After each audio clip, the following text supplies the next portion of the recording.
Salut Internet! Dans mon mardi en direct cette semaine, on va parler des interruptions de grossesse ou si vous préférez les avortements et on va parler aussi des fausses couches. Qu'est-ce qui arrive à l'âme de ces petits bébés-là? Qu'est-ce qui arrive aux conséquences d'avoir posé le geste, d'avoir arrêté la grossesse finalement? Donc, pour ne rien manquer, abonnez-vous à ma chaîne YouTube et surtout activez les notifications pour être prévenu aussitôt que je vais mettre des nouvelles vidéos. Puis, si vous aimez la vidéo, cliquez le pouce en l'air. Merci, on se voit de l'autre côté.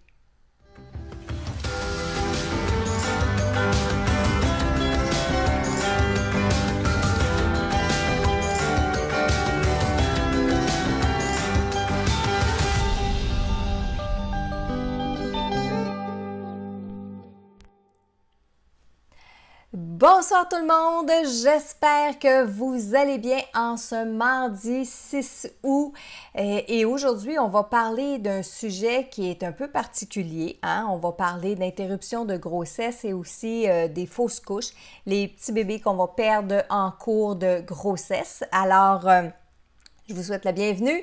Je me présente Marilyn Coulombe et je suis ici pour partager avec vous mes connaissances, partager avec vous mes expériences de vie, vous écouter, vous répondre quand c'est possible de prendre au vol vos questions. Mais sachez que même après notre mardi en direct, je vais quand même lire vos commentaires puis à l'occasion, je peux répondre à certaines questions que vous me soumettez. Alors, bienvenue à tout le monde et comme à l'habitude, je vais souhaiter la bienvenue aux gens qui arrivent. On a Vicky qui est là, on a Nathalie, Micheline, Madeleine, Nathalie. On a Michel, on a France, ensuite on a Neusa, on a Nicole, on a Stéphania, Marie Diloriot, Claire Côté, Hélène, Madeleine, mais Christine, Jacinthe. Oh, Jacinthe, c'est ma sœur. Ma sœur est là ce soir. Ben là, souvent le soir. Valérie, Stéphanie, Nancy, on est plusieurs encore ce soir et bien sûr, celui que j'ai avec moi pour répondre à vos questions, c'est Michel. Bonsoir Michel. Bonsoir tout le monde. Et on a eu une grosse semaine dans la semaine qui vient de passer. On a eu une grosse semaine puis en même temps, quelques jours de congé et on revenait à nos bureaux ce matin et je peux vous dire qu'on avait pas mal de travail à rattraper. Donc, ce soir, nous allons parler des interruptions de grossesse, les conséquences. Qu'est-ce qui arrive quand on fait ce choix-là? Qu'est-ce qui arrive à l'âme du petit bébé? Qu'est-ce qui arrive à notre âme à nous quand on arrive de l'autre côté? Qu'est-ce qui arrive aussi quand on fait des fausses couches, quand on perd le bébé? L'âme de ce petit être-là, il s'en va où? Et j'ai lu beaucoup de vos commentaires aujourd'hui. Quand j'ai publié pour dire que ce soir, c'était notre direct, j'ai eu plusieurs commentaires de gens qui m'ont expliqué, qui m'ont parlé, qui m'ont dit qu'ils avaient perdu des bébés en cours de route. J'ai lu beaucoup de gens qui ont perdu, par exemple, ils étaient enceintes de jumeaux, puis ils ont perdu un des deux bébés. Que l'autre aujourd'hui est encore en vie. C'est un sujet qui est, triste, on va le dire, mais d'un autre côté, intéressant, surtout pour le côté des jumeaux, parce que j'ai souvent remarqué dans mes expériences de travail au niveau de ma communication et tout ça, que les enfants qui vont rester, le jumeau qui va rester ici et qui a perdu un jumeau, mais des fois c'est difficile parce qu'il va sentir sa présence, il lui manque quelque chose et il va grandir en ayant toujours cette espèce de vide-là à l'intérieur de lui. Donc, c'est quand même, c'est une partie, on ne va pas toucher à ça ce soir, là, mais c'est quand même une partie qui est intéressante.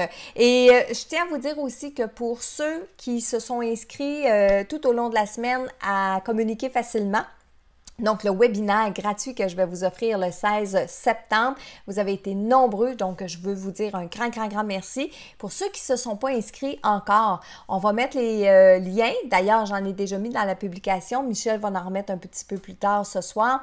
On va mettre les liens dans la publication. Tu viens de les mettre? Ben, je viens de mettre le communiquer facilement. Communiquer facilement, parfait. Allez vous inscrire parce que le nombre de places est limité. Puis dans ce webinaire-là, je vais en parler vers la fin là, de notre rencontre de ce soir, mais dans ce webinaire-là, je vais vous aider à démystifier un paquet de questions que vous me posez tout au long de l'année. Pas que j'aime pas vous répondre, bien sûr, j'adore vous répondre, mais on va se faire un beau direct dans lequel je vais pouvoir répondre à vos questions puis je vais pouvoir vous informer d'un paquet de choses. Et pour tous ceux et celles qui m'écoutent en rediffusion, bonsoir, ça me fait plaisir de vous savoir avec moi, même si c'est après le mardi en direct. Maintenant, vous êtes nombreux à aller sur YouTube, vous êtes nombreux à vous être abonnés à ma chaîne. Et écoutez, j'ai un défi ce soir, j'ai un défi. Je ne sais pas si tous ceux qui m'écoutent ce soir, vous êtes abonnés à ma chaîne YouTube. Mon défi, c'est que je suis à quelques personnes, à quelques abonnés du 1000 abonnés sur YouTube. Et quand on fait du YouTube, le premier 1000 abonnés, c'est juste wow! Et si j'atteins mon 1000 abonnés ce soir avec vous, bien, je vais faire une vidéo spéciale demain sur mon YouTube. Bien, je vais le faire ici en vidéo, puis je vais après ça aller le mettre sur mon YouTube. Mais je vous invite fortement à aller vous inscrire sur ma chaîne YouTube. Et bien, pour m'aider à relever mon défi, mais c'est surtout aussi pour vous parce que je suis en train de travailler. Je vais vous annoncer quelque chose à la fin du live aujourd'hui. Je suis en train de travailler un paquet de capsules, un paquet de petites informations que je peux vous donner. Puis tout ça, vous savez, sur YouTube, là, tout ça, bien, c'est gratuit. Tout ça, c'est gratuit. Je vais partager plein de choses avec vous gratuitement. Donc, restez jusqu'à la fin du live parce que j'ai une nouveauté à vous apprendre, puis j'ai canalisé des messages pour vous ce soir. Alors, qu'est-ce qui se passe pour l'âme d'un bébé quand il se produit une interruption de grossesse? Interruption de grossesse volontaire, ce qui veut dire qu'on appelle ça un avortement. Qu'est-ce qui se passe pour l'âme de ce petit bébé-là? Qu'est-ce qui se passe pour la personne qui a posé le geste? Quelles sont les conséquences pour son âme quand elle arrive de l'autre côté? Parce que tout ça, c'est bien sûr pour comprendre qu'est-ce qui nous arrive, nous, en tant que personne. Est-ce qu'il y a des conséquences à ça? Si aujourd'hui, je fais le choix de ne pas garder le bébé, puis je vous le dis tout de suite, là, ce soir, on ne va pas juger aucune personne, on ne va pas juger aucune situation, on va tout simplement partager des connaissances, entre autres que j'ai eues avec les communications avec les personnes décédées, les guides, etc. Et j'ai des personnes très près de moi qui ont eu recours à des interruptions de grossesse. Chacune a des raisons. Chacune, pour elle, ce sont tous des bonnes raisons. Mais on va en discuter ce soir. Donc, qu'est-ce qui arrive aux conséquences des personnes qui font le choix d'une interruption de grossesse? Premièrement, pour la personne qui fait le choix, quand elle va arriver de l'autre côté. Bien, en lisant le livre de sa vie, en comprenant ce qu'elle était venue faire sur le plan terrestre, elle va comprendre que d'avoir fait cette interruption de grossesse-là, bien, elle a empêché une âme de venir ici au monde sur le plan terrestre. Elle a empêché une âme de venir accomplir sa mission. Alors, quand elle va lire le livre de sa vie puis qu'elle va dire « Oh mon Dieu, j'ai empêché une âme, OK, mais qu'est-ce qui est arrivé? Qu'est-ce qui est arrivé à cette âme-là? Comment moi j'ai vécu ça? Comment l'âme a vécu ça? Est-ce que je la retrouve, cette petite âme-là, une fois que j'arrive de l'autre côté? » Donc, on a toutes ces conséquences-là à regarder. Dans les circonstances, dans les conséquences aussi, bien, il y a des gens qui, encore aujourd'hui, là, ils vont vivre les conséquences de ce geste-là à tous les jours en étant mal ici, en se sentant coupable.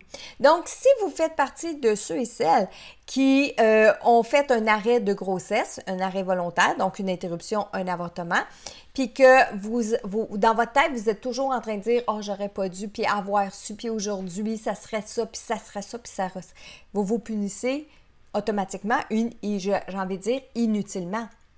Inutilement, OK? Maintenant, quand vous allez voir de l'autre côté, bon, vous allez voir le geste qu'on a posé, vous allez voir les conséquences sur l'âme du petit bébé et tout ça. Puis vous allez voir aussi pourquoi. Bon, pourquoi j'ai pris cette décision-là? Alors, parfois, on va prendre la décision parce que on n'est pas marié avec la personne avec qui on est. Quand je dis le mot marié, je veux dire aussi être deux pour élever cet enfant-là, puis que là, on a peur, puis qu'on pense pas y arriver, et à la fois monétairement, et à la fois émotionnellement, et on n'était pas préparé, c'est une surprise, on absorbe le choc, puis on n'est pas capable de dealer avec le choc et tout ça. On peut prendre cette décision-là.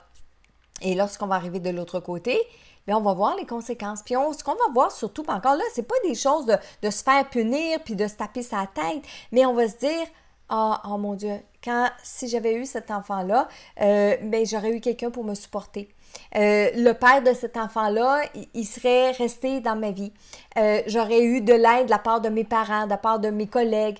L'autre amoureux que j'aurais rencontré dans ma vie m'aurait aidé par rapport à cet enfant-là. Alors, on va tout voir ça. Donc, ça, c'est les conséquences.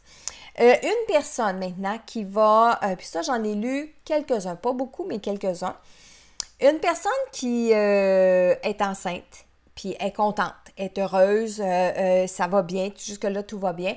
Mais en passant ces tests, ces échographies, tous les tests qu'on fait passer maintenant, et que le médecin nous fait venir dans son bureau et nous explique que le bébé qu'on porte dans notre ventre, va avoir des anomalies, va avoir un handicap, va avoir des maladies. Et que là, le médecin nous offre la possibilité de mettre un terme à notre grossesse. Alors, on s'en retourne à la maison et là, on réfléchit. Puis c'est des fois des décisions qui sont déchirantes parce qu'on se dit, est-ce que je suis égoïste? Est-ce que je pense juste à moi? Est-ce que, oh non, je pense à l'âme du bébé? Pauvre enfant, je veux pas qu'il vienne au monde comme ça. Je veux pas qu'il ait à supporter tout ça. En fait, des fois, on écoute notre cœur, notre intuition. Parfois, on écoute notre mental. Et là, on prend la décision. On prend la décision d'interrompre cette grossesse-là. Quand on va arriver de l'autre côté, ce qu'on va s'apercevoir, puis encore une fois, je le dis ici, là, je ne juge pas aucune personne. Mais quand on va arriver de l'autre côté, la personne qui a pris cette décision-là va prendre le livre de sa vie et là, va comprendre que oui, elle a empêché une âme de venir sur Terre pour dans sa mission de vie, avoir une maladie à traverser, avoir des limites à traverser, avoir un handicap à traverser. Cette petite âme-là qui avait choisi ses parents parce qu'elle savait que ses parents avaient tout ce qu'il lui fallait pour avoir de l'amour, pour être entourée, et la personne va se rendre compte qu'elle avait tout ce qu'il fallait, toutes les forces, parce que des fois on se dit j'aurais pas la force, j'aurais pas la force, j'aurais pas la force, mais dans la réalité, on va voir, on va s'apercevoir que oui, on aurait eu la force de vivre avec cet enfant-là, de vivre avec le handicap ou de vivre avec le miracle. Parce que les médecins ont beau nous annoncer des diagnostics, ont beau nous dire certaines choses, mais les miracles, ça existe aussi. OK? Alors, encore une fois, je répète, lorsqu'on va s'apercevoir de ça en arrivant de l'autre côté, on ne va pas se flageller, on ne va pas se punir, on ne va pas s'en aller en enfer, pas du tout, parce qu'on va comprendre avec de l'amour, on va comprendre avec de la compassion, puis l'âme de ce bébé-là avec qui on a décidé de faire une interruption de grossesse, bien cette âme-là va être de l'autre côté, puis elle va nous pardonner, puis elle va nous expliquer, puis elle va nous dire les choses. Mais il n'en reste que on a interrompu une vie humaine, on a interrompu l'âme de venir ici sur le plan terrestre, donc on a comme empêché cette mission-là de se réaliser, à tes souhaits. Donc, on a des conséquences. Mais les conséquences, là, quand je dis le mot conséquences, il me semble que c'est lourd, il me semble que c'est gros. On voit les résultats, on voit ce qu'on a manqué dans la vie ici. Puis là, j'ai grandi, moi, auprès d'un enfant autiste. J'ai grandi, moi, mes grands-parents avaient une fille qui était à peine 10 ans plus vieille que moi. C'est une de mes tantes. Elle avait à peine 10 ans plus vieille que moi, ma tante Aline. Puis ma tante Aline était autiste. Et ces gens-là sont spéciaux. Ces gens-là ont quelque chose à nous apporter. Tout enfant qui naît malade, qui naît avec un handicap, qui naît avec des limites, elles ont en elles-mêmes, cet enfant-là a en lui-même des choses à vivre par rapport à ce handicap-là. Mais ces enfants-là n'arrivent pas dans la famille de chez n'importe qui. Ils arrivent dans la famille de certaines personnes pour les faire grandir, pour leur faire comprendre des choses. Mais on a notre libre arbitre. Et dans notre libre arbitre, c'est nous qui pouvons faire le choix de continuer une grossesse qui est à risque, de continuer une grossesse où on va nous annoncer la maladie, le handicap d'un enfant. Et là, c'est à nous de faire le choix. Maintenant, ces âmes-là, les âmes qu'on va interrompre en cours de grossesse, en cours de cheminement, ces petites âmes-là vont arriver dans un monde parallèle, c'est-à-dire ils vont arriver, ils ne sont pas vraiment partis de là parce que, vous allez le voir tantôt, là, je vais vous expliquer dans mon « Saviez-vous que », vous allez voir comment une âme va choisir ses parents, puis comment elle s'en vient, comment elle est dans l'énergie de ses parents. Alors, la petite âme, elle qui n'est pas tout à fait arrivé ici, va être, comment je dirais ça, va être dans un entre-deux. Puis, dans cet entre-deux-là, quand va venir le temps bon, on interrompt la grossesse, l'âme va retourner à son foyer d'origine. Quand je dis l'âme va retourner à son foyer d'origine, je parle de l'entre-deux, la dimension. Je vais parler que elle est, je cherche mes mots ce soir, elle est comme euphorique, elle est comme dans la joie, dans la compassion. Elle est dans un état positif, autrement dit, parce qu'elle s'en vient ici sur le plan terrestre. Donc, quand on va lui dire, par exemple, non, finalement, tu ne viendras pas au monde ici, bien, cette petite âme-là, elle n'a pas eu le temps de vivre ici sur le plan terrestre, de se terrastériser, comme je dis souvent. Donc, elle va retourner tout de suite dans sa lumière. Elle va retourner tout de suite dans ce que moi j'appelle le plan des enfants. Et dans le plan des enfants, ben il y a des grands-parents qui sont là pour en prendre soin, pour les bercer, pour être avec eux, puis on va les retrouver, ces petites âmes-là, on va les retrouver quand on va arriver de l'autre côté. Et elles vont nous dire des choses et nous, on va leur dire des choses. Donc, qu'est-ce qui arrive aux enfants quand on fait une interruption de grossesse? Qu'est-ce qui arrive avec l'âme? Bien, elle peut s'en aller dans la lumière, puis elles peuvent aussi attendre et revenir une prochaine fois. Et ça se peut, c'est fort possible. Donc, parfois, on n'est pas prête à recevoir l'enfant maintenant, mais quelques semaines, quelques mois après, on va être enceinte à nouveau. Et là, ça peut être la même petite âme qui veut revenir à travers nous, son parent. Michel, y avait-tu quelque chose? Non, je t'écoute. OK, c'est bon. 1005 abonnés. 1005 abonnés sur YouTube? Ouais. Ah, cool! Yes! Merci beaucoup. Merci. On s'en reparle tantôt. Je vais juste prendre mes notes pour être sûre. Oui, vous savez, quand... bougez pas une seconde parce que j'ai une annonce de Internet. Mon Internet fonctionne comme il faut. Toi, tu me vois-tu bien sur l'écran? Oui, il n'y a pas rien. OK, c'est beau. Fait que c'est juste mon Internet à moi sur mon ordinateur. OK. Mais si jamais ça coupe, je vous le dis tout de suite parce que c'est pas beau ici. Il fait noir. Il y a des orages et tout ça. Si jamais ça coupe, je vais le reprendre. Vous revenez sur la page dans 5 minutes, on va se reprendre. OK? Donc, quand vous devez prendre cette décision-là, l'âme de ce bébé-là, OK? Quand on est enceinte, là, il y a une âme de rattachée à notre petit fœtus. Parlez-lui. Dites-lui. OK? Je vais vous mettre une prière. En fin de soirée, là, tantôt, là, quand je vais avoir fini mon live, puis je vais avoir fini toutes mes choses, là, je vais venir vous mettre une prière. Une prière à dire à cette petite âme-là quand on doit prendre cette décision-là. Il y a une façon de le faire. On peut parler à l'âme et lui dire, écoute, c'est pas le bon moment pour moi. Reviens me voir si vous voulez être enceinte à nouveau dans un X temps, etc. Mais parlez à l'âme de ce petit bébé-là. OK? C'est sûr qu'on est toujours dans les émotions quand on est dans cet état-là puis qu'on doit prendre la décision, la journée où ça arrive et tout ça. Mais mettez-vous aussi avec l'âme.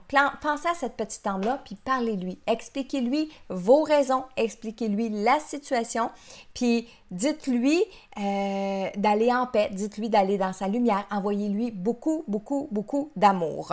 Donc, je l'ai dit, elle peut revenir. Elle peut rester de l'autre côté et vous attendre ou elle peut revenir. Et sachez que quand la petite âme, elle va vous choisir, elle le sait que vous avez une fragilité. Elle le sait que probablement vous allez penser que ce n'est pas le bon moment. Elle, peut-être qu'elle va espérer que vous allez passer par-dessus cette intuition-là, cette émotion-là, cet état d'âme-là.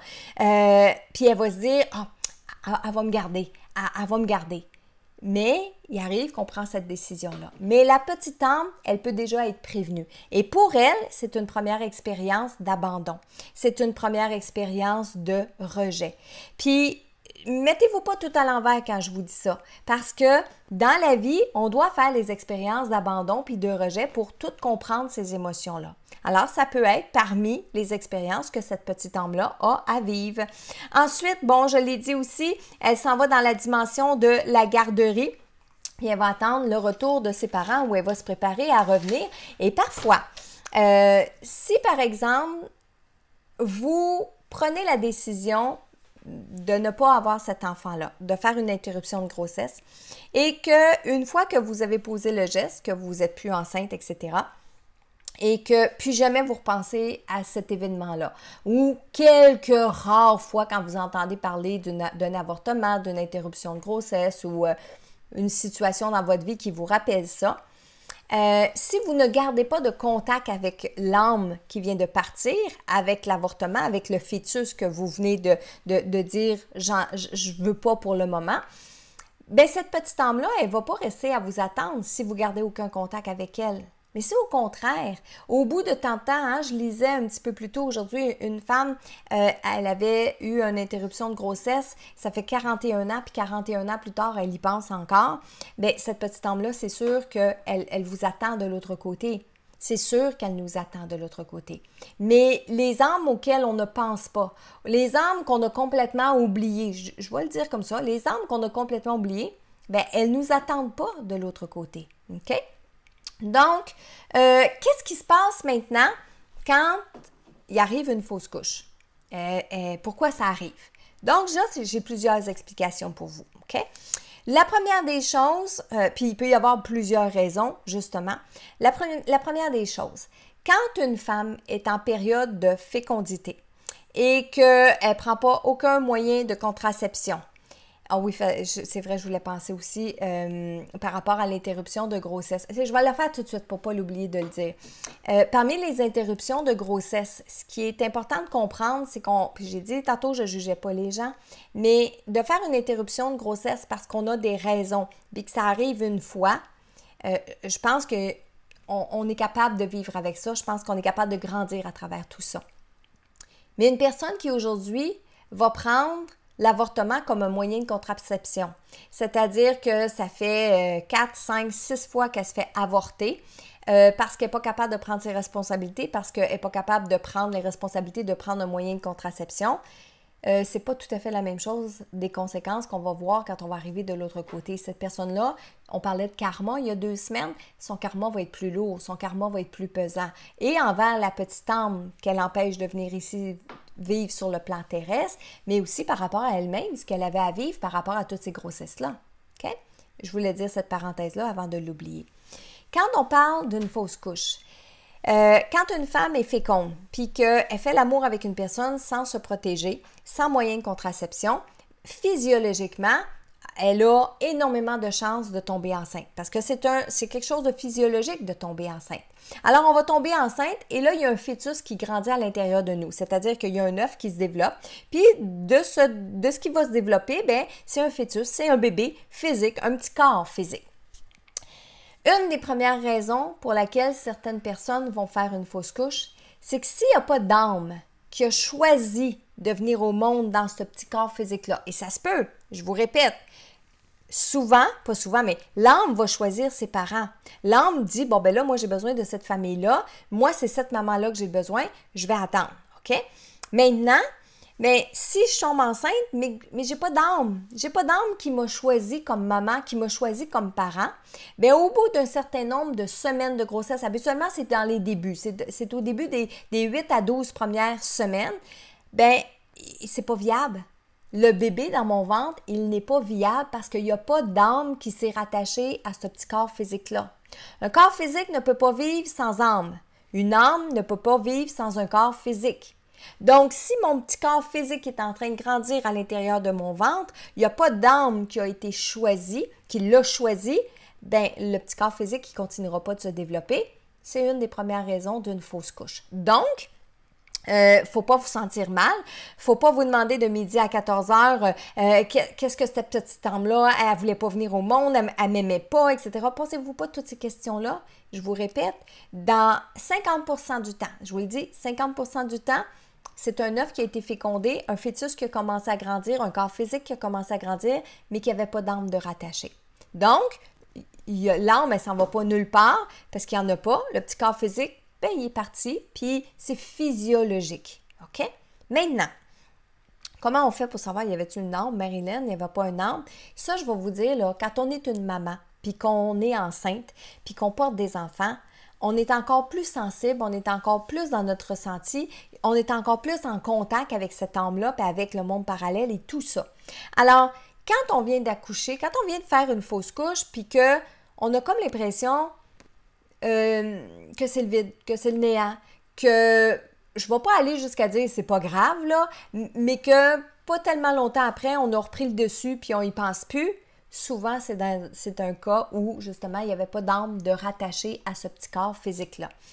Quand on parle pas de la petite âme, tu sais, tantôt, je vous parlais, mettons, on fait une interruption de grossesse, puis on oublie. On parle plus de cette petite âme-là, ni rien de ça. Mais la petite âme, elle va se réincarner ailleurs, puis elle nous attendra pas parce qu'on n'a pas gardé de contact.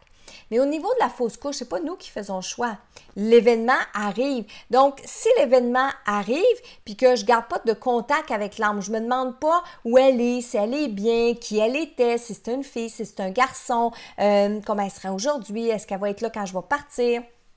Si on n'a rien de ça, comme dans nos intuitions, dans notre instinct, bien, ça veut dire qu'il n'y avait pas d'âme de rattacher à ce petit corps physique-là. OK? Ensuite, on s'en va dans une autre catégorie. Il y a des petites âmes qui vont avoir besoin juste comment je dirais ça, d'un moment temporaire dans le ventre d'une maman. Puis pourquoi dans le ventre d'une maman? Bien parce que souvent, ils ont besoin d'amour, ils ont besoin de chaleur. On parlait tantôt d'interruption de grossesse. Mais parfois, c'est des bébés qui ont vécu l'interruption de grossesse, qui ont juste besoin de venir sentir qu'est-ce que c'était d'être dans le ventre d'une maman.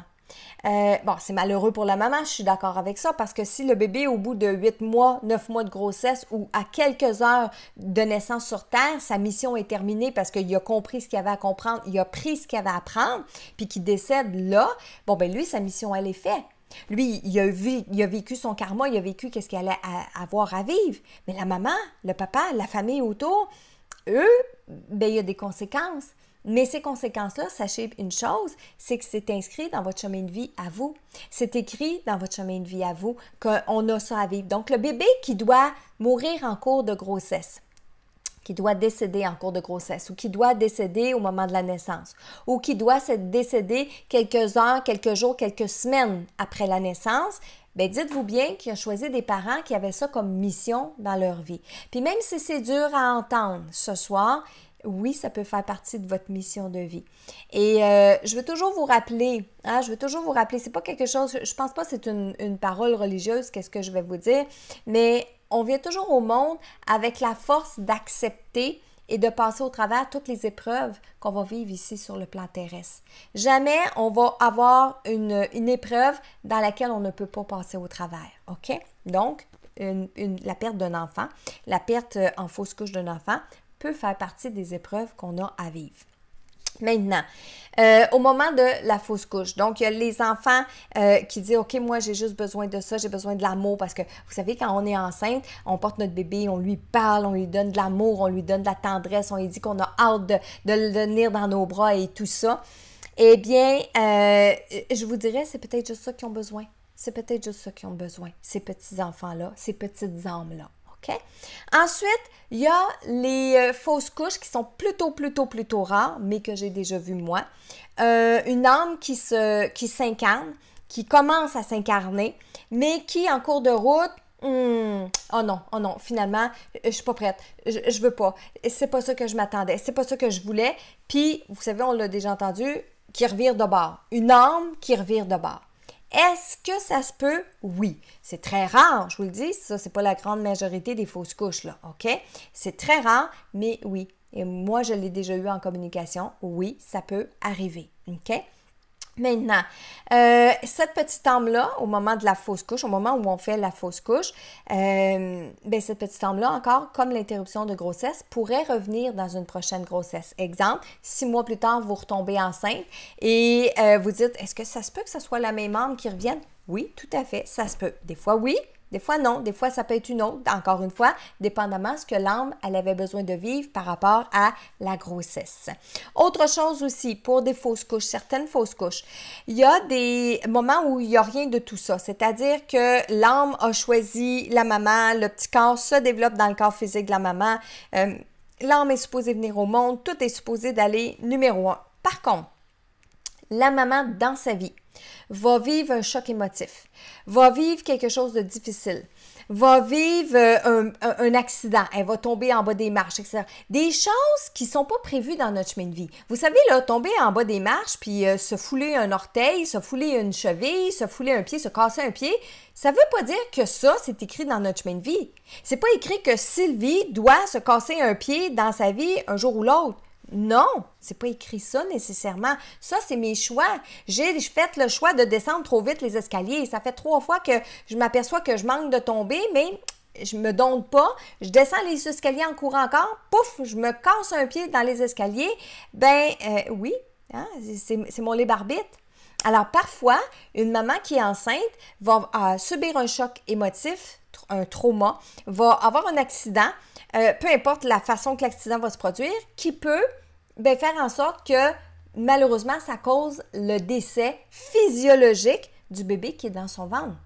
Donc, à ce moment-là, parfois, c'est des choses qui ne sont pas prévues, mais la petite âme va retourner de l'autre côté. Habituellement aussi, les petites âmes qui décèdent en cours de grossesse s'en vont tout de suite dans les mondes de lumière, s'en vont tout de suite dans le plan que j'appelle moi la garderie, rejoindre les enfants, encore une fois, rejoindre les grands-papas, les grands-mamans qui vont les bercer en attendant que les parents arrivent de l'autre côté, puis qu'ils les retrouvent, puis qu'ils puissent discuter aussi pourquoi tel et tel événement sont arrivés. J'ai une personne qui me demandait aussi aujourd'hui, Marilyn, est-ce que tu vas parler des grossesses ectopiques? Bien, les grossesses ectopiques, c'est sensiblement la même chose, dans ce sens où l'âme peut avoir choisi la maman, elle peut être prête à venir au monde, mais là, le petit œuf, le petit fœtus, il ne va pas se développer dans l'utérus, il va se développer à l'extérieur. Donc, je ne sais pas si c'est possible, si c'est viable, une grossesse, quand l'utérus, quand le fœtus est à l'extérieur. Je pense pas. Là, je m'avance parce que je ne suis pas médecin, mais pas du tout, puis j'ai aucune notion médicale. Mais je pense que ça se peut pas, une grossesse ectopique. Je pense pas qu'on peut mener à terme un bébé dans une grossesse ectopique. Ce qui veut dire que l'œuf, quand il va venir pour se développer, bien, c'est physiologique. C'est un événement, une situation physiologique. Mais l'âme peut avoir choisi la maman pareil, sauf que l'œuf ne va pas se développer normalement. Donc, l'âme va attendre, moi j'appelle ça attendre son tour, va attendre une prochaine grossesse qui va réussir et à la maman et au bébé. OK? Donc, j'ai fait le tour des fausses couches, des grossesses ectopiques, puis tout ça. Michel, est-ce que tu avais eu des questions, toi? T'en as eu plusieurs? Oui, mais tu as répondu à plusieurs en parlant. En cours de route. Il y avait Mumu qui t'écrivait. Oui. En 1949, mon frère est arrivé sur Terre quelques heures seulement. Oui. Il est décédé en après-midi. À l'époque, on disait qu'il s'en allait dans les limbes. Oui. Qu'il n'avait pas été baptisé. Ça, tu n'avais pas parlé. C'est pour ça que Muguette, je vais répondre. Mais ça, là, ça fait partie du webinaire du 16 septembre dans les mythes et dans les croyances. Mais Muguette, je vais répondre ce soir parce que c'est peut-être pas tout le monde qui va être là le 16 septembre. Puis peut-être qu'il va y avoir du nouveau monde qui va être là le 16 septembre puis qui ne l'entendront pas ce soir. Muguette, saviez-vous que les limbes, ça a été inventé, ce terme-là, ce mot-là, cette dimension-là, cet endroit-là dans les autres dimensions ont été inventés par l'Église catholique. Vraiment, j'ai fait mes recherches, ça a été inventé par l'Église catholique.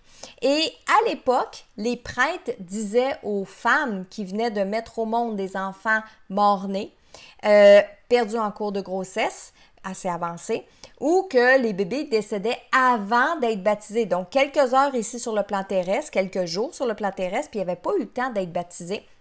Les prêtres disaient tout, ce bébé-là s'en va dans les limbes, l'âme de ce bébé-là s'en va dans les limbes, le bon Dieu en veut pas.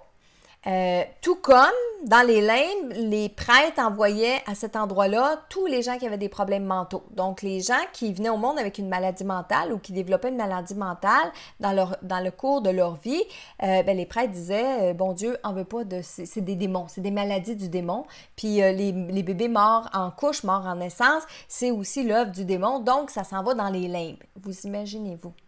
Imaginez une seconde. Premièrement, c'est 100% pas vrai. C'est 100% pas vrai. Il n'y a rien qui a jamais été encore plus pas vrai que ça dans tout ce que la religion elle a pu nous amener. Elle a parfois amené du bon, la religion, mais je peux vous dire que ça, là, elle l'a pas, mais pas en tout.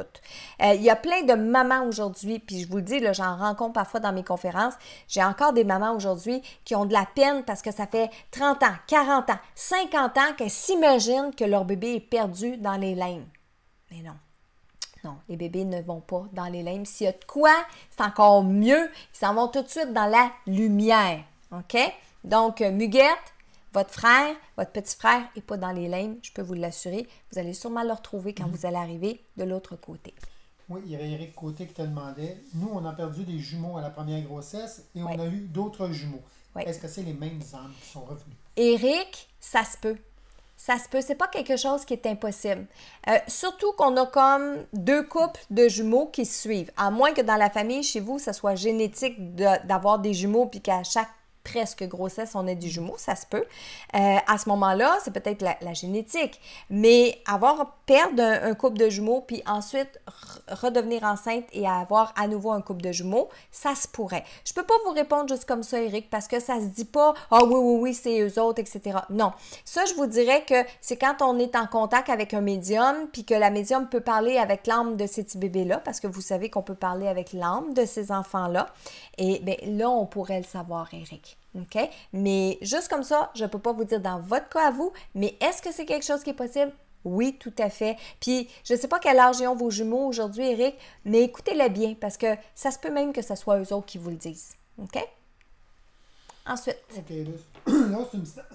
Excusez, c'est une petite anecdote de José Tardif, je vais te la raconter. Oui. Moi et mon mari, nous avons vu en même temps notre fils que j'ai perdu à 2 mois de grossesse. Il s'est présenté à nous plus vieux, environ 4 ans, avec son bâton de baseball dans le cadre de porte de chambre. Il nous regardait et quand il a vu qu'on le voyait, il a dit « Salut maman » et il est disparu. Il était magnifique.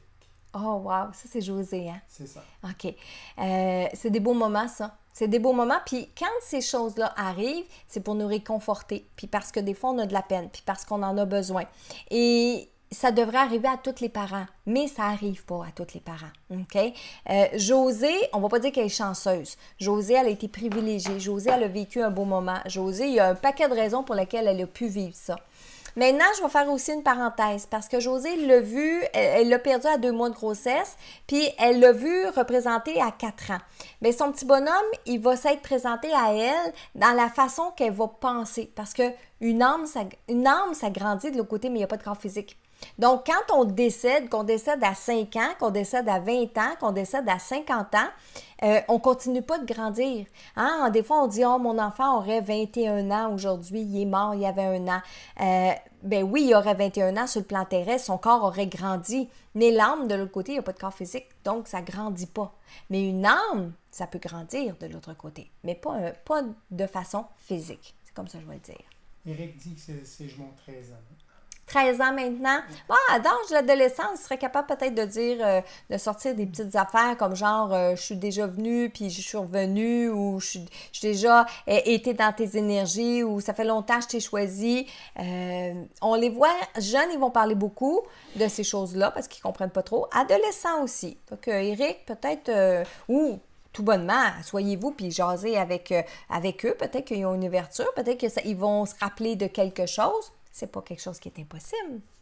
Il y avait un autre commentaire aussi de Françoise Gagnon qui disait « Mon petit-neveu est décédé dans son sommeil il y a 3 mois. Je me demande où il est allé après son décès. » Donc, les petites âmes de tous ces enfants-là qu'on perd en cours de grossesse, en interruption, à la naissance ou qui décèdent même jeunes, jusqu'à 1 an, jusqu'à 2 ans, les jeunes enfants, ils ont un plan spécial de l'autre côté que j'appelle la garderie. Puis les âmes de ces enfants-là, à 99,9% s'en vont là.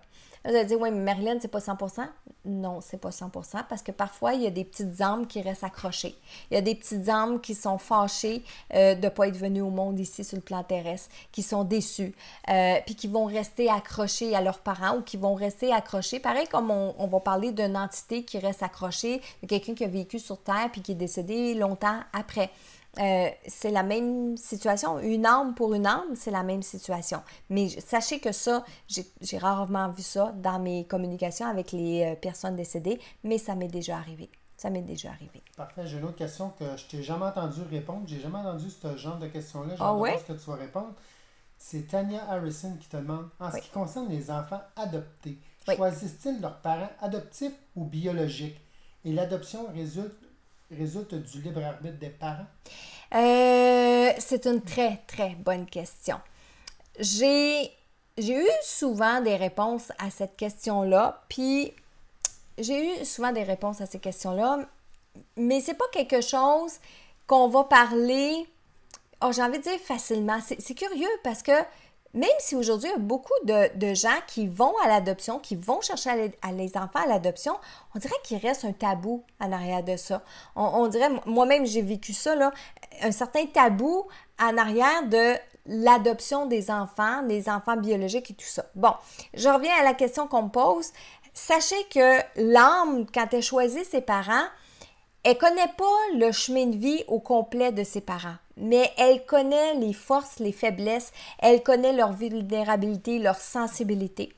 L'âme qui va choisir une maman, qui à partir du moment où cette femme-là, elle sait qu'elle est enceinte, puis que pour elle, bon, ok, je ne ferai pas d'interruption de grossesse, mais je ne veux pas garder le bébé, je vais le donner en adoption.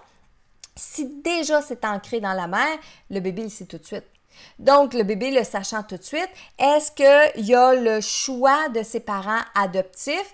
Je vous dirais encore là, c'est pas quelque chose qui est systématique. Je ne vais pas vous dire, ah oui, oui, oui, l'homme a choisi cette maman-là parce qu'il savait que la maman allait l'abandonner puis que c'est cette famille-là qui allait le prendre en charge. Parfois, ça arrive, mais c'est pas la majorité des cas. Parce que, tu l'as bien dit, Michel, souvent, c'est le libre arbitre de la maman, souvent, c'est le libre arbitre des parents qui, au bout d'un certain temps, disent ben, je ne peux pas garder cet enfant-là, alors que dans la réalité, oui, ils pouvaient garder l'enfant.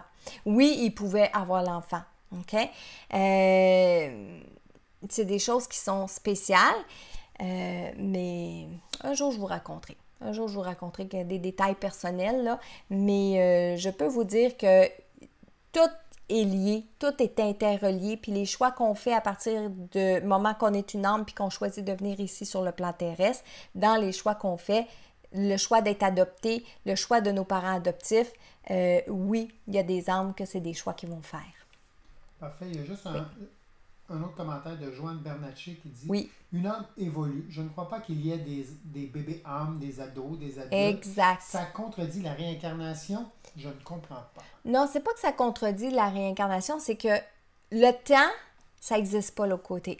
Alors, une âme peut être vieille de milliers d'années parce qu'elle a vécu 100 fois sur le plan terrestre. Donc, on s'entend que si une âme est venue 100 fois sur le plan terrestre, vivre une moyenne de 100 ans, on fait des chiffrons, bien, on peut s'attendre que cette âme-là, elle est vieille de 1000 ans. En même temps, on dit qu'une âme, c'est éternel. Donc, une âme, c'est pas supposé avoir d'âge. Alors, c'est vrai que l'âme, un bébé, OK, l'âme du bébé est aussi vieille que l'âme d'une personne qui a 80 ans ici sur le plan terrestre. Mais qu'est-ce qui n'est pas la même chose? Bien, il y a le corps physique qui grandit. Il y a le fait de s'adapter à son corps physique, parce qu'un bébé en venant au monde, il ne parle pas, hein? Ça y prend 1 an, 2 ans, 3 ans, même des fois plus, avant d'être capable de formuler des mots. Mais ça, c'est tout l'ego, c'est tout le mental. Si un enfant n'avait pas besoin de s'exprimer verbalement, était capable de s'exprimer juste à travers son âme, on comprendrait tout ce qu'il veut, cet enfant-là. Eh oui, on comprendrait tout ce qu'il veut. Donc, une âme, ça n'a pas d'âge. Alors, quand on parle de la réincarnation, il ne faut pas tout mélanger. Au moment où l'âme se réincarne, elle se réincarne dans un corps physique qui est un bébé. Donc, un corps physique qui n'est pas fonctionnel encore. Parce qu'un corps physique de bébé qui vit au monde, ça ne sait pas parler, ça ne sait pas marcher, ça ne sait pas rien faire, ça ne sait même pas voir, ça ne voit même pas un bébé en venant au monde. Pourtant, il y a des bras, il y a des jambes, il y a une bouche, il y a des yeux, il y a des oreilles, mais il ne peut pas utiliser ce corps physique-là tout de suite. Il faut que graduellement, l'âme prenne le temps de bien sentir son corps physique pour le développer. Et là, c'est la phase de l'incarnation, c'est la phase de la réincarnation. Puis en soi, déjà ça, c'est une mission de vie, apprendre à intégrer notre petit corps physique quand on est un enfant, quand on est une âme dans un corps d'enfant. Oui. Oui, il y a Eden qui te demande ici, pourquoi les âmes avec certains problèmes nous choisissent comme parents? Exemple, un enfant avec des troubles ou un handicap, oui. Ou autre. Y a-t-il une raison pour que l'âme nous choisisse? Oui, parce que l'âme, le bébé âme, la petite âme qui s'en vient là, elle le sait en choisissant son parent que ce parent-là va lui apporter exactement ce qu'elle a besoin. Que ce soit de l'amour, de la compassion, que ce soit de lui faire comprendre ses limites, parce que c'est pas tous les parents qui sont patients avec leur enfant handicapé. C'est pas tous les parents qui sont bons et bien avec leur enfant handicapé. Mais l'enfant qui a choisi de venir au monde avec ce parent-là connaît les lacunes de son parent, connaît les lacunes. Puis en venant au monde dans cette famille-là, elle, l'âme, parce qu'oubliez jamais une chose, on ne choisit pas notre mission de vie terrestre avec une tête d'humain. On choisit avec une âme qui est beaucoup plus évoluée qu'un être humain, qu'un ego. Donc ça veut dire qu'à partir du moment où l'âme a dit « Moi, je veux venir au monde avec ces parents-là parce que je vais tellement apporter d'amour, ils vont tellement prendre soin de moi, ils vont rester à la maison, ils n'auront pas le choix, puis rester à la maison, ils vont être heureux. » Oh, là, non, c'est pas ça qui arrive. Pourquoi? Parce que le parent choisit de ne pas être heureux, choisit d'avoir cet enfant-là comme une corvée, comme une responsabilité, comme un colo. Et ça, c'est le choix du parent de prendre. Écoutez-moi bien, là, quand ça arrive, là, c'est notre perception qui rentre en ligne de compte. C'est ce qu'on en fait, c'est le choix qu'on en fait. Hein? Un enfant handicapé arrive dans notre vie. On a le choix. On a le choix de dire, OK, c'est une épreuve, mais je vais apprendre à aimer cet enfant-là, puis ça va me faire grandir. Puis on a le choix de regarder cet enfant handicapé-là, puis se dire « Oh non, my God, qu'est-ce que j'ai fait au bon Dieu pour mériter ça? Puis qu'est-ce que je vais faire avec ça? Puis ça n'a pas d'allure, je ne passerai pas au travers. » Puis je nourris mon mental avec ces pensées-là. Et mon enfant, il est à 1 jour de naissance, il est à 5 jours de naissance, il est à 5 mois de naissance, il est à 2 ans de naissance, puis je nourris mon mental avec « C'est trop lourd, je ne serai pas capable, puis ça n'a pas d'allure, puis qu'est-ce que j'ai fait? » Puis on a l'autre côté, que le parent dit je pense qu'il n'y a jamais rien de plus beau qui est arrivé dans ma vie. Puis j'en connais des parents qui ont des enfants handicapés, puis quand on les regarde dans les yeux, c'est de l'adoration, c'est de l'amour, puis leurs petits-enfants handicapés, c'est comme juste « wow ». Puis ne serait-ce que quand vous vous attardez à un enfant qui a un problème de handicap, un handicap mental ou un handicap physique, ou des autistes, ou des trisomiques et tout ça, puis que vous prenez le temps de les regarder puis de leur parler, puis que les parents sont juste à côté, puis les parents, ils voient comment vous êtes bons avec leur enfant, bien, les parents deviennent émotifs parce que c'est leur fierté, ces enfants-là. Mais c'est le choix qu'on fait. On peut faire le choix de dire, moi, c'est correct, je vais bien le prendre. Mais je vous dis pas que ces parents-là, là, c'est des super-héros, puis qu'il n'y a pas des moments de déprime, puis ils n'ont pas des moments qu'ils pleurent, puis qu'ils n'ont pas des moments que c'est difficile pour eux. Et c'est pas ça du tout, OK? Mais c'est dans les choix qu'on va faire de participer à cette expérience de la vie-là. OK? Mais oui, l'âme va choisir un parent en sachant très bien les faiblesses, les côtés stables, les côtés solides, la confiance, les forces que ces gens-là vont avoir. En as-tu une petite dernière? Oui. Finalement, ta deuxième partie va être la semaine prochaine, probablement. Parce que... Comment ma deuxième partie? Tu n'avais pas une autre partie à ça ce soir? Ben, j'ai ma chronique, saviez-vous que? OK, c'est bon. Ben, tiens, quand je vais la faire tout de suite. Oui, ben attends, j'ai la question. OK, vas-y. Il y a Patricia Proux qui demande, est-ce que c'est vrai que suite à une fausse couche, il y a une autre grossesse par la suite, il peut avoir des restants de l'énergie de l'autre âme du bébé perdu et cela peut affecter le nouveau bébé. Exemple, il sent qu'il prend la place d'un autre. Répète-moi le prénom. Sonia? Patricia. Patricia, vous avez raison. Patricia, ça arrive, ces choses-là. Ça existe et ça arrive. Puis, c'est pour ça que c'est important de parler aux âmes de ces petits bébés-là. Si vous perdez un bébé en cours de grossesse, parlez à l'âme de cet enfant-là. Hein? Envoyez-lui beaucoup d'amour, envoyez-lui beaucoup de prières parce qu'on ne sait pas pourquoi c'est arrivé l'événement. OK? On n'en est jamais sûr à 100%. Maintenant, il y a le fait aussi, quand on va penser à cette petite âme-là qui ne remplace pas. Hein? Une âme, un enfant ne va jamais remplacer un autre enfant. Ça, c'est pas vrai, OK? Puis, il faut faire attention à ça. À ça, je vais rajouter une petite parenthèse. J'ai beaucoup de gens qui pensent que la réincarnation, ça se fait vite. Exemple, mon père est décédé, ça fait une dizaine d'années. J'accouche d'un nouveau bébé, puis je suis convaincue que c'est mon père qui est là. Il faut faire attention, parce que j'ai rencontré des gens, des fois, qui étaient tellement convaincus que la petite âme qui vient d'arriver au monde, qui est neuve, ben elle n'a pas sa place au niveau de sa personnalité, parce que on pense à tout bout de champ que c'est papa qui est revenu, puis on fait des comparaisons, puis on fait des comparaisons, puis on fait des comparaisons. Mais ça, c'est pas bon pour la petite âme qui vient d'arriver au monde parce que, puis surtout en plus, si c'est pas papa, puis il y a des bonnes chances que ce soit pas papa parce que les réincarnations aujourd'hui, ça se prend beaucoup plus de temps à se faire que juste une dizaine d'années. OK? Donc, mais Stéphania, oui, je vais vous dire que c'est une possibilité. C'est Patricia. Patricia, voyons, hein, je la dépatise ce soir. Patricia, oui, il y a des possibilités que ça reste dans l'énergie. Parfois, c'est le bébé qui est parti, qui laisse ses énergies, mais parfois, c'est les parents qui entretiennent cette énergie-là, donc il faut faire attention. Dans mon saviez-vous que ce soir, on va rester dans la même thématique que de la grossesse. Maintenant, je veux vous dire, saviez-vous que, OK, l'âme du bébé n'intègre pas complètement son corps physique durant la grossesse, il va l'intégrer surtout au moment de la naissance. Saviez-vous ça?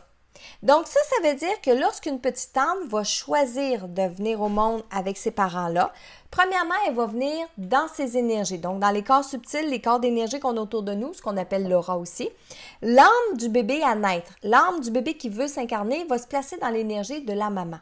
Et elle peut se placer dans l'énergie de la maman des fois des jours avant d'être fécondée, des fois des semaines avant d'être fécondée et parfois même des années avant d'être fécondée. Donc moi, là, si je veux cette maman-là, puis je me dis c'est cette maman-là qu'il me faut pour mon destin, pour mon chemin de vie, je me colle dans ses énergies, puis quand elle sera enceinte, j'arriverai sur Terre. Et là, des fois, cette maman-là, bien, elle prend des méthodes de contraception, parfois elle est célibataire, elle n'a personne dans sa vie, elle reprend des moyens de contraception, et un jour arrive, 10 ans plus tard, elle décide que là, elle veut des enfants. Donc, elle arrête de prendre ses précautions, boum, tombe enceinte, et la petite âme, elle se colle à ce nouveau fœtus-là, puis elle dit, c'est ma place, c'est moi qui s'en viens ici. Donc, une âme, quand elle choisit ses parents, elle vient se coller dans l'énergie. Le petit corps physique, il commence à grandir dans le ventre de la maman. Mais le petit corps, l'âme, elle ne va pas intégrer le petit corps physique. Il n'a pas. Vous savez, quand on dit c'est une petite crevette, c'est tout petit, c'est une petite crevette. L'âme n'est pas là-dedans, là. Le petit corps physique commence à grandir, C'est au bout de 4 mois, 5 mois. Donc, 4 mois de naissance, 4 mois de grossesse, 5 mois de grossesse. Là, l'âme va commencer à intégrer un peu le corps physique. Puis quand je vous dis intégrer le corps physique, là, c'est la même chose qu'on fait à tous les soirs. Quand on s'en va se coucher, notre corps physique reste ici sur le plan terrestre, on s'endort, notre âme va sortir de notre corps physique, puis on va aller se promener dans des états de conscience différents, dans des dimensions différentes, et après ça, on va réintégrer notre corps physique pour se réveiller dans le monde physique, puis faire une journée physique matérielle. Donc, le petit corps grandit dans le ventre de la maman, arrive à 4-5 mois de grossesse, la petite âme commence à entrer. Et la comparaison que je fais avec ça, c'est peut-être un petit peu boiteux, mais je le dis pareil, c'est comme quand on achète des souliers neufs.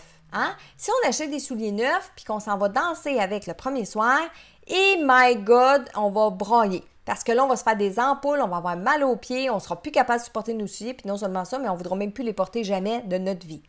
Alors, le petit bébé qui rentre dans son corps, il rentre, il sort, il fait des tentatives, il essaye, OK? Donc, plus la grossesse va avancer, plus il va rester. Il va passer de 5 secondes à 1 minute, à 2 minutes, à 5 minutes. OK? Puis, dans ces moments-là, je peux vous dire que quand le bébé bouge beaucoup dans votre ventre, bien, c'est parce que là, l'âme, elle essaye son petit corps physique. OK? Au moment de l'accouchement, l'âme est encore comme ça, là. Je rentre, je sors, je rentre, je sors, je rentre, je sors. Et au moment où survient l'accouchement, là, l'âme va rentrer complètement dans le petit corps physique. Et quand le bébé se met à pleurer au moment de la naissance, bien, c'est la réaction. Bon, c'est une réaction physiologique, évidemment. Mais je veux dire, c'est l'âme qui est dans le corps du petit bébé. Et là, le petit bébé, il shake. Là, le petit bébé, il pleure. Il est perdu. Mais je comprends. L'âme est en train de maîtriser ce corps-là. Et là, vous allez remarquer la même chose. Quand là, on met le bébé au monde, il fait quoi? Il s'endort. Pourquoi il s'endort? Parce que l'âme a besoin de sortir du corps. Hein? C'est rare qu'un bébé vienne au monde et qu'il reste réveillé comme ça tout le temps. Ben oui, il y a des bébés qui ne font pas leur nuit, mais sur les bébés qui ne font pas leur nuit, il y a des moments de sommeil que le bébé y a. OK? Donc, à partir de ce moment-là, la grossesse. D'ailleurs, je vous suggère de lire fortement le livre de Les 9 marches de Anne Meroy-Gévaudan. C'est un ancien livre, c'est un vieux livre, il y a déjà quelques années, mais allez lire ce livre-là parce que ça explique vraiment la grossesse, là, du début de la conception jusqu'à la fin. Et l'âme d'un bébé va vraiment intégrer son corps physique à partir du moment où il vient au monde ici sur le plan terrestre, dans le monde matériel. Puis il va aussi prendre plus d'assurance, ce qui fait que il va dormir des 4-5 heures d'affilée. Il va dormir au début 20 heures sur 24, 18 heures sur 24, après ça 16 heures sur 24. Puis après ça, il commence à se réveiller un peu plus. Après ça, il commence à voir. Après ça, il commence à découvrir ses mains. Tout ça, c'est l'apprentissage de l'âme dans le corps physique. Donc ça, c'était mon « Saviez-vous que » de cette semaine. Là, j'ai des petites annonces à vous faire, puis j'ai quelque chose à vous annoncer, une belle annonce. La première des choses, c'est mon dernier soir chez moi à la maison, parce que moi et Michel, on part pour un mois de tournée de conférences, pas un mois de vacances. Un mois de tournée de conférences. Fait que là, je vous dis, là, si vous me voyez passer dans votre région, là, venez me jaser. Ça ne me dérange pas, moi, là, dans la journée, si je suis en train de faire des commissions dans un endroit puis vous me croisez. Arrêtez-moi, venez me dire bonjour. Vous me croisez sur la route. On va être avec notre VR. Pendant tout le prochain mois, on est avec notre VR pour aller faire notre tournée de conférence. Vous me croisez sur la route, envoyez-moi la main. OK? Donc, départ en tournée. Demain soir, je suis à Dolbeau. On a rajouté des billets pour Dolbeau, mais là, je ne sais pas s'il va en rester. Chicoutimi, il en reste quelques-uns, mais pas beaucoup. Roberval, Jean de Roberval, je ne sais pas si vous m'écoutez ce soir, mais c'est exceptionnel. D'habitude, Roberval, c'est comme plein. Puis là, on dirait que les gens, ils savent pas que je vais être à Roberval. Fait que si jamais vous êtes de Roberval, vous avez envie de venir me voir ou vous connaissez des gens qui ont besoin d'une conférence pour recevoir un message d'un défunt ou des enseignements sur l'au-delà, bien, transférez-leur la vidéo ou mon événement qui est sur Facebook. C'est malheureusement complet pour Québec, Rivière-du-Loup, Rimouski, Matane. On ne pourra pas agrandir les salles ou on ne pourra pas rajouter des chaises à ces endroits-là. Il reste quelques billets pour Gaspé, Pointe-à-la-Croix et les îles de la Madeleine, mais faites ça vite. Donc, je m'en vais visiter toutes ces villes-là dans le prochain mois. Fait que je vais être à l'extérieur. Donc, soyez patients si vous m'écrivez par Facebook, vous nous appelez au téléphone et tout ça. Oui, là, surtout pour les téléphones, on est sur la route, donc on conduit des 4 heures par jour. Eh oui. Fait que pendant ce temps-là, ben, je ne peux pas répondre au téléphone. Exactement. Fait que soyez patients pour les retours d'appel et tout ça.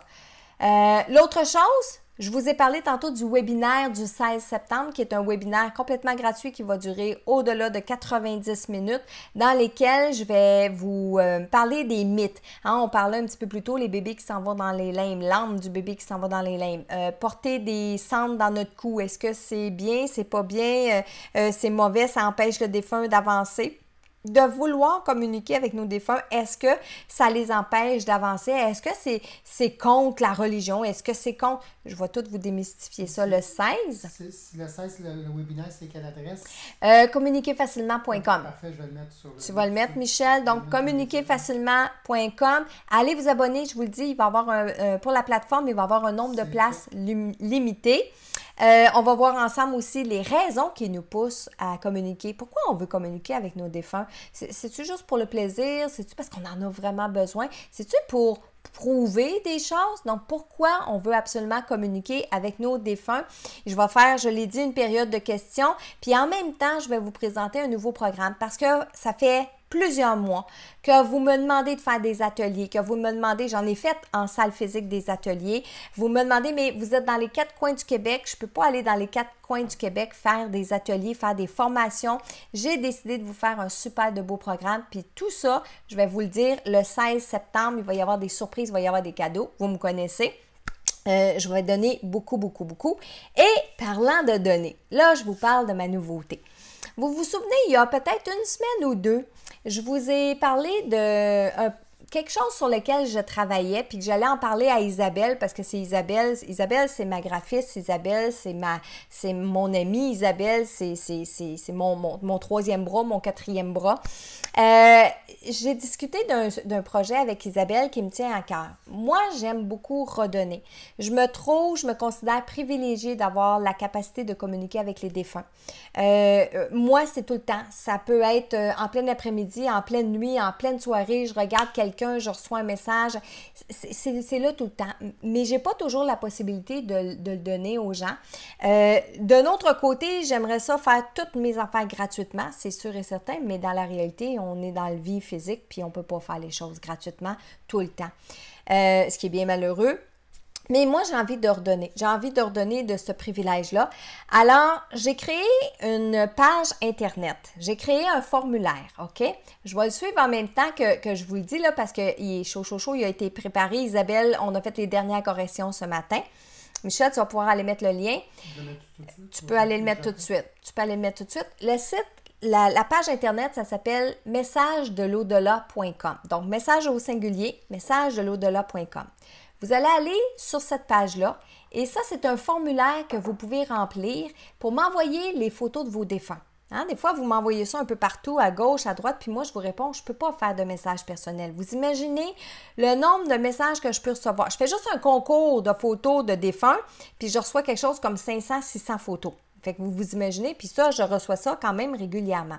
Là, j'ai décidé de faire une banque, OK?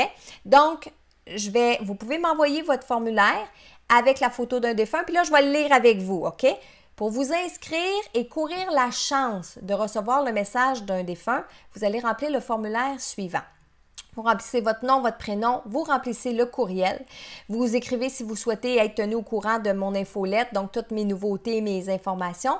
Et là, vous allez écrire le nom puis le prénom du défunt. Ça me prend le nom puis le prénom du défunt. Vous allez me mettre l'année approximative du décès. Est-ce que ça fait 2 ans, 5 ans, 10 ans, 15 ans? Vous pouvez m'écrire l'année, 2015, 2008, etc. Le lien que vous avez avec le défunt, c'est mon père, c'est ma grand-mère, c'est ma mère, c'est mon fils, c'est ma cousine, OK? Écrivez-moi le lien. Après ça, sur le formulaire, c'est écrit de quelle façon souhaitez-vous recevoir votre message. Et là, vous inscrivez seulement qu'une réponse. Et là, je vous lis le choix. Soit sur mon compte Instagram, à tous les jours, vous m'avez entendu, tous les jours, je vais essayer de faire ça le matin, tous les jours, je vais aller mettre un message que je vais avoir canalisé d'un défunt. Ensuite, sur ma chaîne YouTube, c'est pour ça que je vous disais tantôt, c'est important d'aller vous abonner et d'activer les notifications. À tous les jours, je vais aller mettre un message d'un défunt sur ma chaîne YouTube. À toutes les semaines, dans notre mardi en direct comme ce soir, je vais aller dans la banque, je vais aller piger au hasard une personne, une photo, puis je vais transmettre les messages. Je vais les canaliser avant, bien sûr, mais je vais transmettre ici une fois par semaine dans mes mardis en direct. Donc, vous allez cocher à quel endroit vous allez me suivre. Est-ce que vous me suivez sur Instagram? Est-ce que vous me suivez sur YouTube? Puis allez vous abonner, là. Instagram, YouTube, Marilyn, mon site Internet, le mardi en direct. Puis vous pouvez m'écrire, peu importe si vous me suivez sur tous les réseaux. Mais c'est à vous de suivre mon Instagram, c'est à vous de suivre YouTube pour savoir si vous avez été choisi. Et là, je vais vous transmettre le message. Puis le dernier point à envoyer, vous allez télécharger la photo d'un défunt. Puis ce que je vous demande, c'est que le défunt soit tout seul sur la photo puis qu'il n'y ait pas de lunettes de soleil. OK? Donc, le formulaire se trouve sur le message de l'au-delà.com. Il n'y a pas de limite dans le temps. Je viens d'ouvrir ce site Internet-là. Je prends sur moi de vous offrir des messages gratuitement de vos défunts. Tout ce que vous allez faire, vous allez juste respecter mon rythme, OK? Moi, je vous dis, je vais aller mettre des messages sur Instagram, sur YouTube, puis c'est des messages différents. Instagram, ça ne sera pas le même que YouTube, puis ça ne sera pas le même que les mardis soirs sur le live. Ça va donner encore plus de chance. Mais allez vous abonner à mes réseaux sociaux. Et c'est ma façon à moi de redonner. Je vous l'ai dit, je me sens très privilégiée, puis j'ai envie de faire participer le plus de gens possible parce que j'entends les gens, j'entends quand vous m'écrivez puis vous me dites « Marilyn, tu sais, mon père est décédé, j'ai de la misère, puis mon Dieu, j'aimerais ça vous en donner un message. » Mais je finirais pas, puis ça n'a pas d'allure, Mais je me permets de prendre des moments dans ma semaine pour canaliser des messages puis aller vous placer ça sur les réseaux sociaux. Notre prochain sujet, mardi prochain, ça va être le pouvoir de la pensée. Et ma belle Isabelle me disait que la semaine prochaine, le 12 et le 13 août, bien, ça va être le temps des Perséides. Et dans le temps des Perséides, bien, il faut faire des vœux. Alors, la semaine prochaine, on parle du pouvoir de la pensée et des perséides. Je vais sûrement faire mon saviez-vous que sur les perséides. Et ça, c'est mardi prochain, le 13 août. Michel, est-ce que j'ai oublié quelque chose ou est-ce qu'il y avait quelque chose d'autre à rajouter avant que je donne mes messages? Je pense que non. Parfait. Et notre live va durer un petit peu plus longtemps ce soir, hein? Donc, j'y vais pour les messages que j'ai canalisés. Et s'il vous plaît, aimez la vidéo, partagez-la surtout pour que les messages puissent rejoindre les bonnes personnes ou le plus de gens possible. Puis soyez attentifs à vos émotions, soyez attentifs à vos ressentis parce que des fois, les messages que je vais donner à des gens bien en particulier, bien, ça peut faire un message pour vous aussi parce que votre défunt est peut-être à côté de vous en train de vous taper sur l'épaule et dire « Écoute, j'aimerais ça te dire ça. » OK? Alors, vous êtes à l'écoute. Message pour Sylvie Lessard de son papa Claude. Ma petite fille, ça me fait tout drôle de te parler de cette façon. Ça me fait plaisir et du bien aussi. Excuse-moi si je ne suis pas autant présent que tu le voudrais. C'est vrai que j'ai un peu de misère. Merci de t'occuper de moi, tu me rends heureux. Je suis maintenant dans mon petit coin de paradis. Je ne comprends pas tout encore, mais ça va venir. Rire. Continue à prendre soin de moi comme tu le fais en pensant à moi. Oui, j'ai entendu ce que tu m'as dit pendant que j'étais en train de partir. Pardon de ne pas avoir attendu. Bien oui, on va se revoir de l'autre côté. C'est pas sorcier, tu vas voir. Fais-moi plaisir, sois heureuse maintenant et ne t'en fais plus. Donc ça, c'était le message pour Sylvie Lessard de son papa Claude. Et si jamais vous êtes présent pendant le mardi en direct puis vous avez un message, là, écrivez-nous-le dans les commentaires. Ensuite, je pense que je l'ai vu passer la prochaine. C'est Thérèse Fortier. Je pense que je l'ai vu dans les commentaires. Donc, ma chère Thérèse, c'est un message de votre sœur Suzanne Charette. Voici le message. Je ne vous oublie pas, ça, non. Rire. Si vous pouviez voir comme je suis heureuse maintenant. Merci de m'avoir fait plaisir et du bien aussi. J'ai des amis avec moi qui m'aident à évoluer. C'est bien, l'entraide, ça fait avancer. Même si j'ai vécu des difficultés dans ma vie, il ne faut pas rester accroché. Si j'ai réussi, vous autres aussi. Rire. Soyez heureux avec des riens. La vie, c'est supposé être simple, pas compliqué. Et si tu veux quelque chose, Thérèse, eh bien, il faut aller le chercher. Rire. Arrête d'attendre après les autres. Moi, je suis bien. Je flotte dans cet univers et je suis bien. C'est cool. Rire. Je ne suis pas un bébé. Je suis toute moi et au complet. Rire. Avec tous mes morceaux aux bonnes places. Rire. Je t'aime beaucoup. Je vous aime beaucoup. Merci pour tout. Je ne vous oublie pas. Elle était tellement belle, votre sœur Thérèse, là. Elle était drôle, un vrai petit bout en train. Ensuite, message de Karine pour sa maman. Ça, c'est un message que j'ai canalisé tout bonnement comme ça. J'ai ouvert mes antennes. Karine s'est présentée. Elle a un message pour sa maman. Je le sais que j'aurais dû venir te voir avant, mais je ne pouvais pas. On ne fait pas tout ce qu'on veut. Rire. Il me reste du temps pour évoluer et tout comprendre. Bien oui que je suis avec ma famille. Je veille sur eux comme je veille sur toi. Merci de m'avoir donné la vie, même si aujourd'hui mon départ te fait mal. Un jour tu comprendras pourquoi j'ai fait ça. J'en pouvais plus. Toi, je t'ai toujours aimé. Tu étais et tu es encore aujourd'hui mon idole. Tu rayonnes, les gens t'aiment. Ça me fait plaisir de voir tout ça. Ça me nourrit et ça m'aide à avancer. J'aurais voulu te raconter comment c'était, mais j'ai pas eu le temps. Merci pour les fleurs, merci pour la lettre, ça m'a fait du bien. Il faut maintenant que tu penses à toi, maman. Ciao. Donc ça, c'est un message de Karine pour sa maman. Alors, ça va être tout pour ce soir. Je vous dis encore un grand merci d'avoir été présente avec moi. Je vous ai demandé de relever un défi avec moi en début de soirée. Vous l'avez fait haut la main. Je vous dis un grand merci. Sur ma chaîne YouTube, n'oubliez pas de vous abonner puis d'activer les notifications Parce que les messages, je vous le dis tout de suite, là, les messages de l'au-delà vont commencer d'ici une semaine ou deux. Le temps que je reçoive vos messages, que je reçoive vos formulaires et tout ça. Dès que je vais être prête, je vais l'annoncer sur YouTube, je vais l'annoncer sur Instagram, je vais l'annoncer partout, mon infolette et tout ça. Répandez la bonne nouvelle parce que moi, je pense que c'est quelque chose qui est hyper le fun, hyper bien pour les gens qui sont en attente de juste savoir si les parents sont bien, les enfants sont bien, si les gens sont bien. Puis moi, je vous donne rendez-vous mardi soir prochain dans notre direct et je vous souhaite une belle fin de soirée. Bye.